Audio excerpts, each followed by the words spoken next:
Hi everyone, this is Peter. I'm going to show you how to play the Inside the Crease hockey board game from Inside Sports Games. Um, this is a game, I guess, is designed for solitaire play, but I guess you could play head to head. And and it's going to take probably about an hour and a half or so to play out a complete hockey game. As you're learning the game, it might take you, maybe 2 hours or something like that, but you can probably get it down to less than that.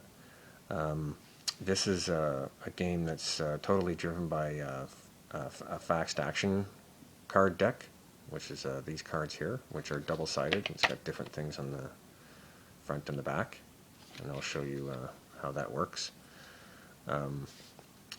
As I was playing the game, I took a break from it, and then when I came back, I was forgetting a lot of things. So what I did was I've made this little quick reference card, and I posted that on the Delphi forums. I didn't post the card, but the fact that if anybody wanted a copy, they could send me an email. I'll send it to them. And it's just basically the about the mechanics of the game, like what procedures to follow when certain situations come up, and what to do. So I find this really helpful for me because I tend to forget things easily. So if anybody wants a copy of this, I'll put my contact information at the bottom of the video, and you can um, contact me and ask for it. I'll send it to you. Okay. Um, Now you can the teams and the game are available in print form or in ebook form, and I get the ebooks because I live in Canada and I don't want to pay all the extra shipping charges. So the cards that come as is are just a little bit bigger than what's in these sheets. These are sheets that I just got at a hobby store. It's the ones that hold the trading cards for sports, and there's like nine pockets in a sheet, and because the Inside the Crease cards were just a little bit bigger this way, I had to trim them, and I didn't mind because I was cutting them up anyway, and they barely fit in. So that way I can have all my lines, left wing, center, right wing for the three lines, and then I've got the fourth line on the back. And I did the same thing with the defensive pairs. Um, that's a pair, that's a second pair, and there's a third pair. There's only 5 defensemen on this team, and then the goalies here. So that's what I do, so I don't have to flip the lines and spend time doing that. You can lay them out in a grid fashion, just sort of loose, but if you want, so it's up to you. Just want to say that right now, this is the fall of 2015. This is my favorite hockey game to play. This one and Hockey Bones and Shootout Hockey, I would say, are my top 3. I played Big Bep a little bit, and that's really good too. I'm just starting to get into that. So anyway, it's a lot of fun, and it just sort of flows naturally, as you'll see. One thing you want to do before you start the game is decide on how many forecheckers you're going to use. It comes with these cards. It says home forechecking 2, forechecking 3, meaning you have 3 forecheckers, and it gives a little explanation about the advantages and disadvantages of that. So, like if you have 3 forecheckers, there's going to be you're going to be blocking less shots from the other team, and you're not going to be forcing as many shots wide. But you're going to get more assisted passes, which is like a high quality pass, and more and might give up more breakaways. So it says best offense, worst defense. So it's a risky thing. So normally you would just go with forechecking 2, and if you want to do forechecking 1, that means you're playing a more conservative game. And so this is just a thing to sort of keep handy in case you decide to change the strategy to like 3 forecheckers or 1 forechecker. So because some of the results from the play cards will depend on how many forecheckers you're using. There's also the amount of physical play. By default, it's just normal, but you can also choose to play high physical play. There's more penalties. the possibility of getting more penalties, but there's also, you would deliver more hits, which also can give you an advantage in loose puck situations.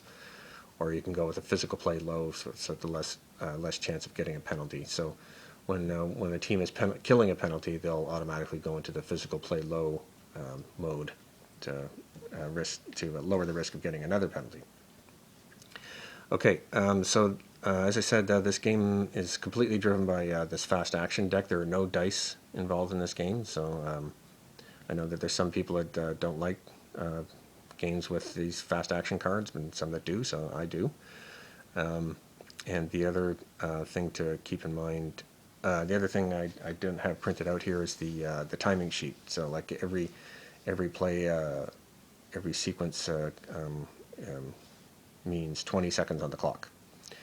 So at the top of this, whenever you flip one of these cards and you get a result from the past two section at the top, then you would move the timer ahead 20 seconds. So this is divided into different sections. Mainly it's the past two section that you're going to be looking at most of the time. This section here is a possible defensive stop. So for instance, in this thing, the pass is going to go to the left wing on the team that has the puck. And the possible defensive stop is that there could be a dump in if the right wing on the other team's defensive rating is greater than or equal to 2. And it would go on from there. The green shot section comes into play when you're actually getting a shot on goal, and we'll see how that works. The rebound section is usually a puck battle.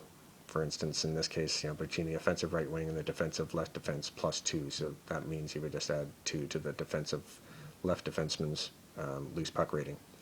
Sometimes it's just a single position, and that person gets the puck. Loose puck, that's another loose puck situation that can come up with different things, like if a shot goes wide or things like that. And it could be a puck battle like in the rebound, or it could be just a single thing. This is just a penalty number, so that comes up when there's a possible penalty. On the other side, there's also a pass two thing, so it's used in conjunction with this, and we'll go to that.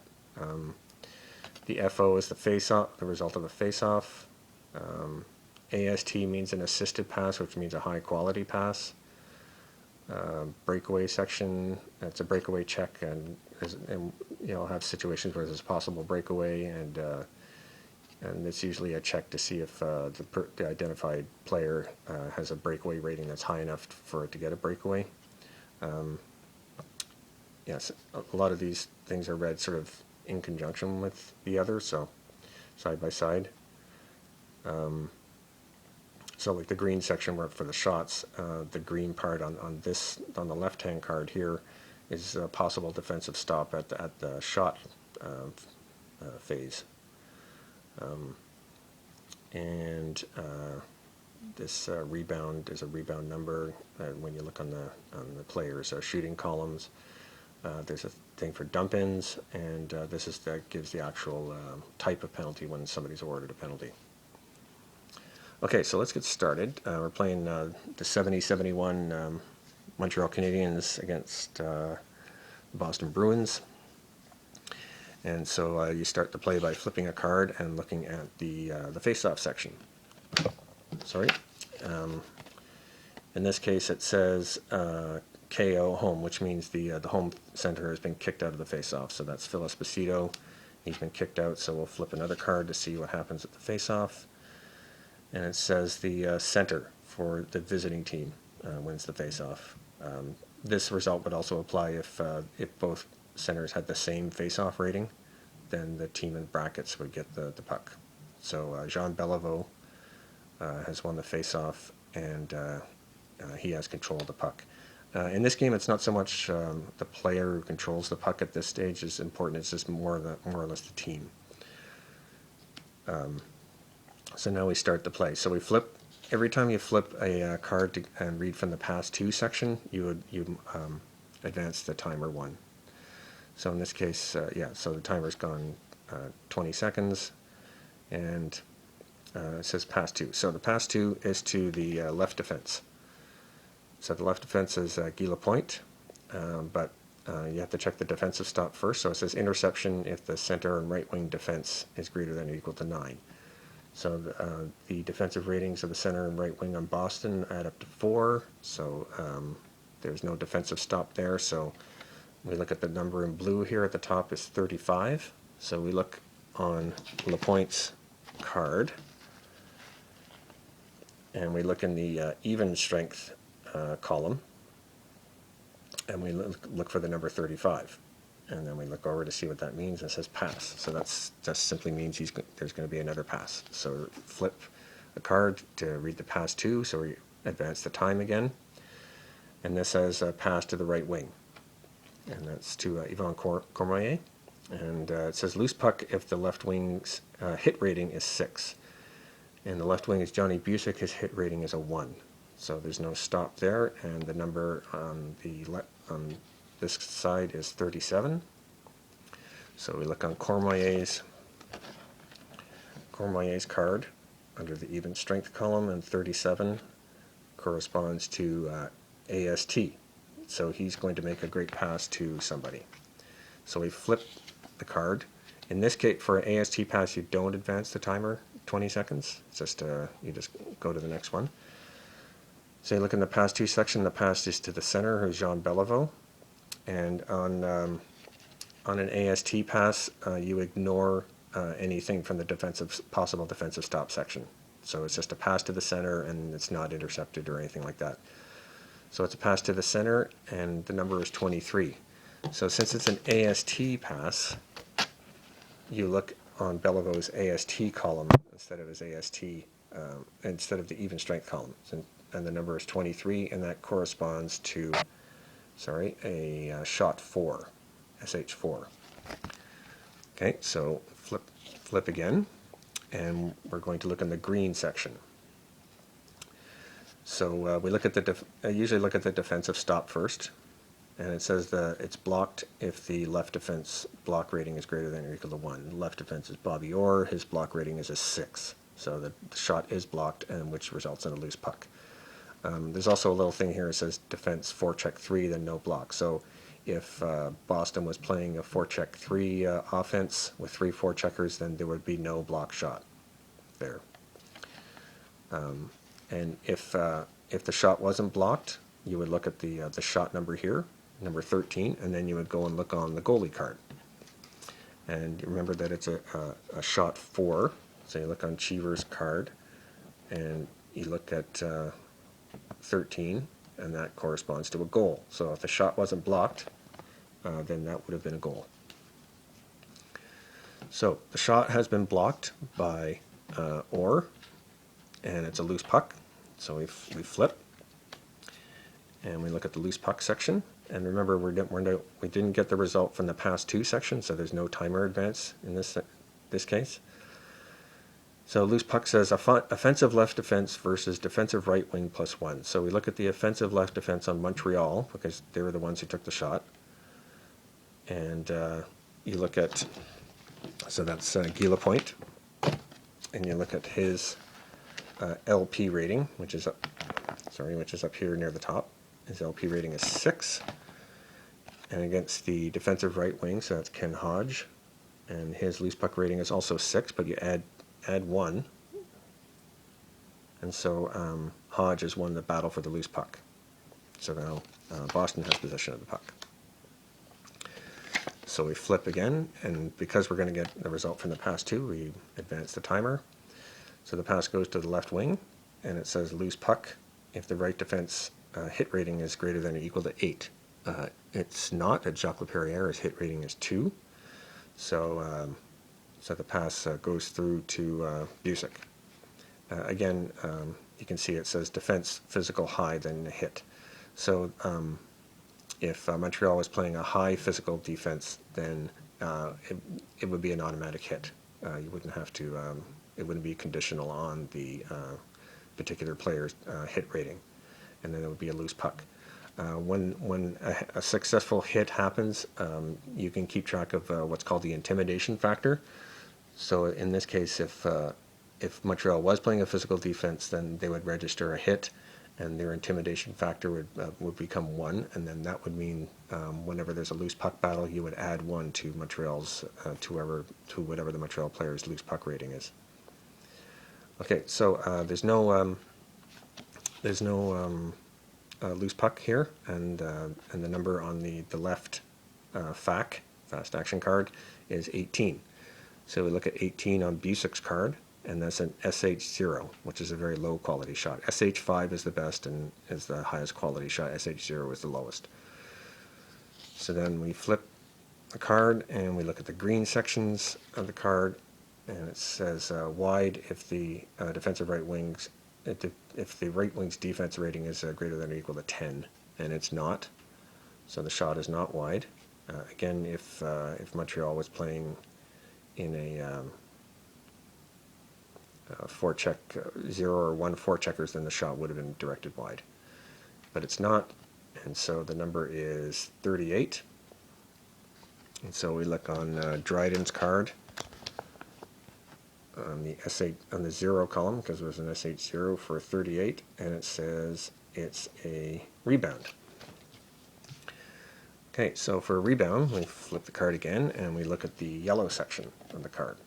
In this case, it's the puck battle between the offensive right wing and the defensive left defense. So it's between Ken Hodge and Guy Lapointe. And their loose puck ratings are equal. So whenever you have a tie like this, it goes to the home team. So Busic has taken a shot, Dryden saved it, Hodge has recovered the rebound, and because the offensive team recovered the rebound, then you look at the yellow number on this card, and it's 18, and you look under, I believe you look under the AST column. Yes, you look under the AST column on Hodge's thing, so to find out what type of shot it is, and his under the AST column, and 18 is an SH5, so he has an excellent shot. So we flip again, and there's no possible defensive stop in the green section in this case, and shot number 16, and on Dryden, SH5 is 16 is a goal, so a goal for Ken Hodge, and an assist from Johnny Busic. There's a procedure if you want to find out the exact time of the goal. You would just flip and look at the number in blue here and divide it in 2, and then you would either add or subtract, in this case 12 seconds from wherever the timer is, depending on whether you're counting forward from 0 or counting down from 20 minutes.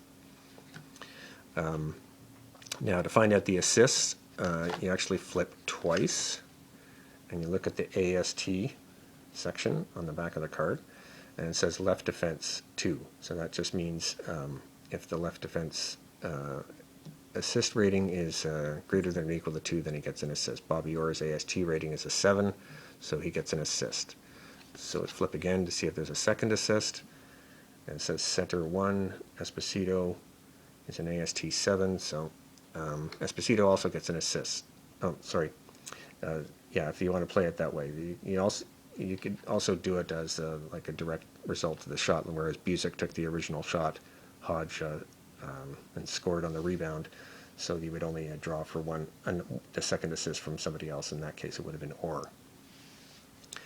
Okay, so let's just assume, sorry for the sake of this display, that we've 2 minutes have passed by, so it's time for a line change. I keep track of which line is on the ice by just using these pennies, or you could use a token or whatever. So we're just going to go down to line 2 and defensive pair 2.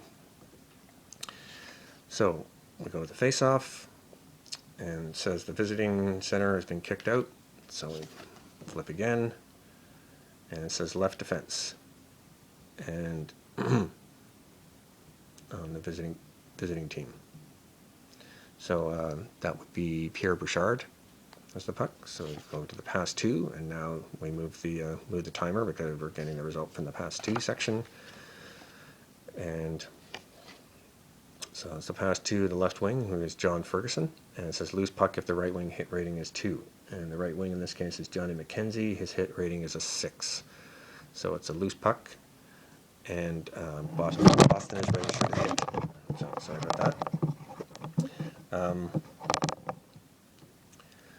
Boston is registered a hit, so you can keep that in mind whenever there's a loose puck. That loose puck, the intimidation rating gets reset whenever there's a penalty or a goal or at the end of the period. So Boston has an intimidation factor of 1 now. So we flip and look at the loose puck section.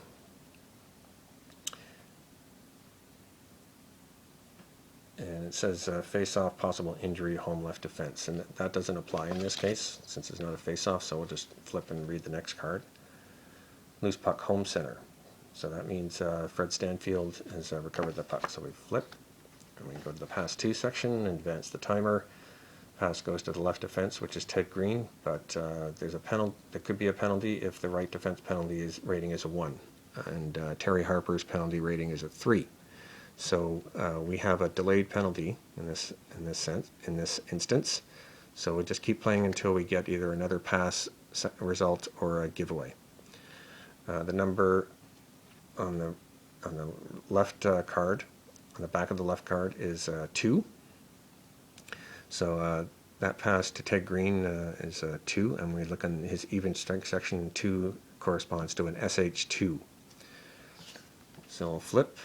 And we look at the green, there's no possible defensive stop on the green on the back of that one, and shot is number 5.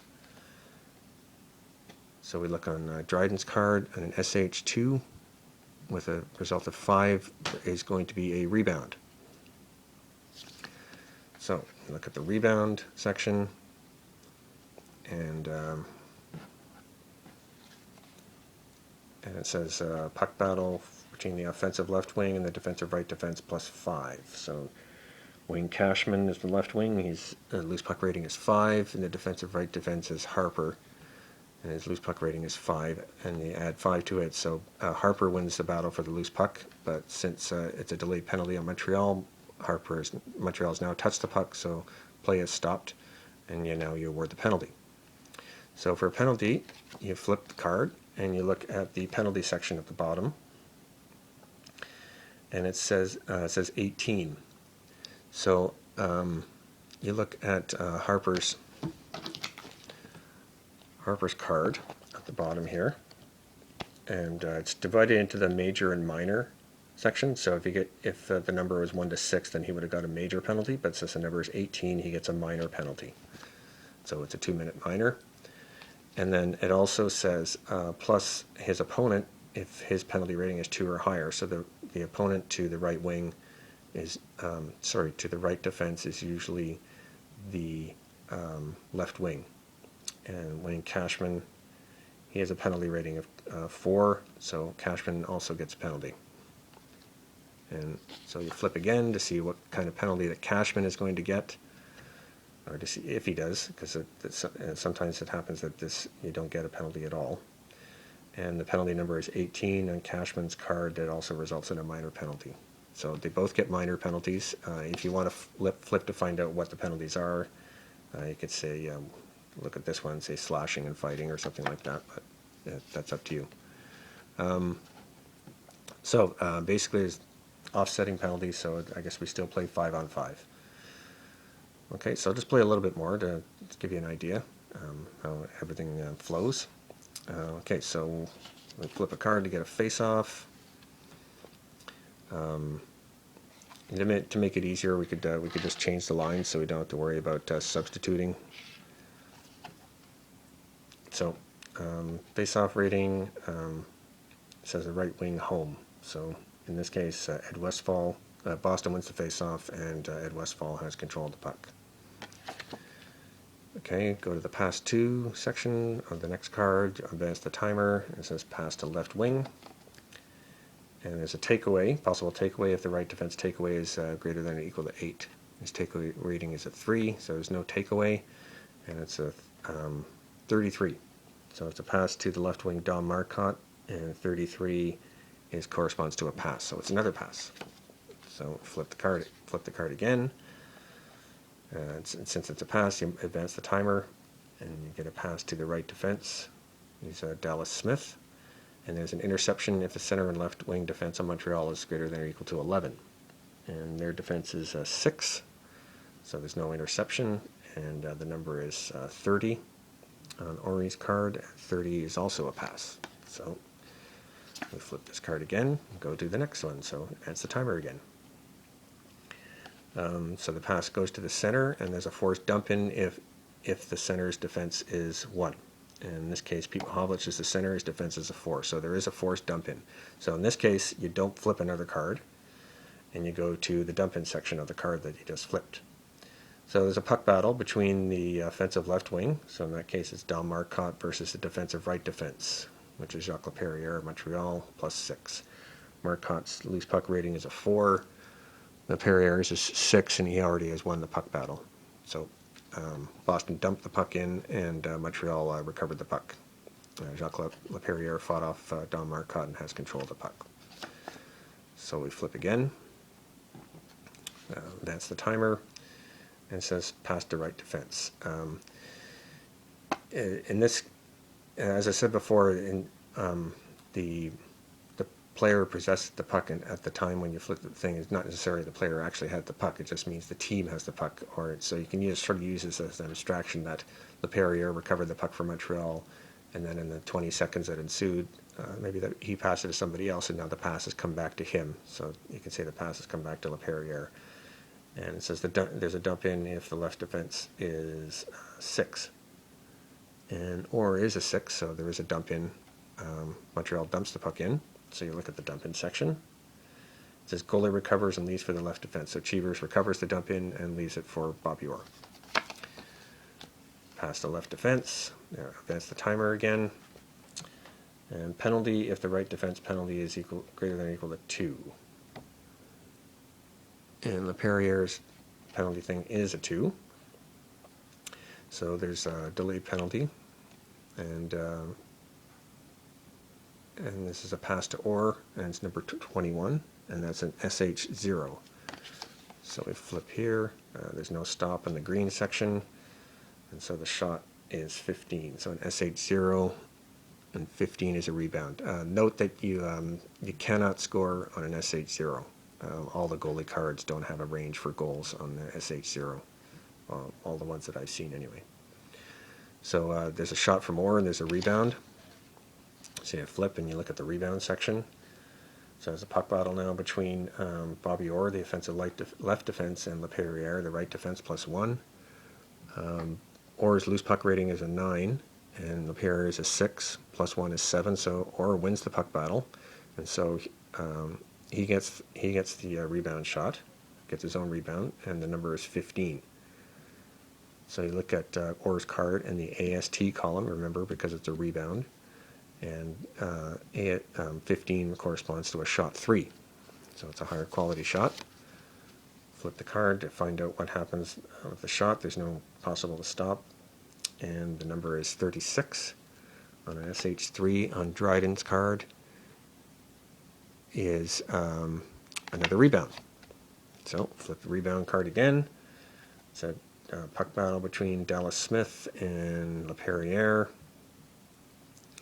and their loose puck ratings are the same. So since the tie goes to the home team, so Dallas Smith wins that, and so he gets a rebound shot, and it's number 16. And you look on his AST column, and it's an SH1. So we have a possible block here. Blocked if the center's block rating is a 3. Pete Mahovlich has a block rating of 3, so the shot is blocked. So we have another loose puck. So we look at the loose puck. It says home left wing. So Del Marcotte gets the loose puck, and we flip. And then since we're going to looking at the pass to section, we advance the clock. So it's a pass to the right defense, Dallas Smith, and a penalty. And since we got a pass to thing after all the shots and the rebounds, there's still the delayed penalty, so that's when the play is stopped. So we flip over and see the penalty number, and it says 4. And on Laperriere's card, he can only get a minor penalty if the number was from 1 to 21. If the number was higher than 21, then there would be no penalty, and you would just proceed with a face-off. So there's a penalty to Laperriere, and so Montreal is going to play shorthanded. There's some There's some slightly different rules about giveaways and takeaways with and dump-ins with power play teams versus penalty kill teams. So that's in the rules, but I won't go through those now. I'll just stop here at this point. I just wanted to give you an idea of how this game works and how it flows, and hopefully give you a good idea of how the game works. And like I said, I really enjoy this game. I love the flow of it, and I love the fact that players are rated on all sorts of different things. I can just sort of point them out here. They've got a loose puck rating, a defensive rating, a takeaway rating, a hit rating, block shot rating, breakaway rating, AST, which is the high quality pass rating.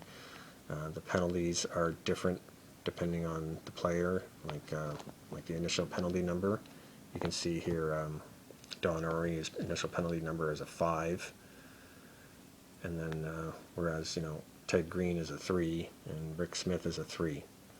And then see the major and minor penalty ranges are different depending on the player too. So which is kind of neat. It's not just a generic, somebody's penalty rating is an A, and then no matter what, then that's what kind of penalty they're going to get. So yeah, there's various seasons available. I can't remember what the earliest season is, and I think it might be 60, 61, but I can't remember if there's any seasons from the 50s in there. But like I said, very enjoyable game. Highly recommend it. There's also a PC version of the game, which is a direct port of the board game. So if you're familiar with the board game and you want to try out the computer game, it works the exact same way as this does. You just click on the action. Well, what's neat about the computer game is that when you're doing a face-off, it'll highlight the face-off ratings of the two centers, so you don't have to sort of like search through the card on the screen to see what you're supposed to be looking at. For instance, and also if there's a loose puck battle between, the right wing and the left defense, the loose puck ratings for the right wing and the left defense will be highlighted in green, so you can quickly look and compare the two, and then you would just click on whoever had the higher one to go to the next, flip to the next card. So it's quite well done. So anyway, if you have any questions, you can contact me at my email address below, and thank you for watching. Bye.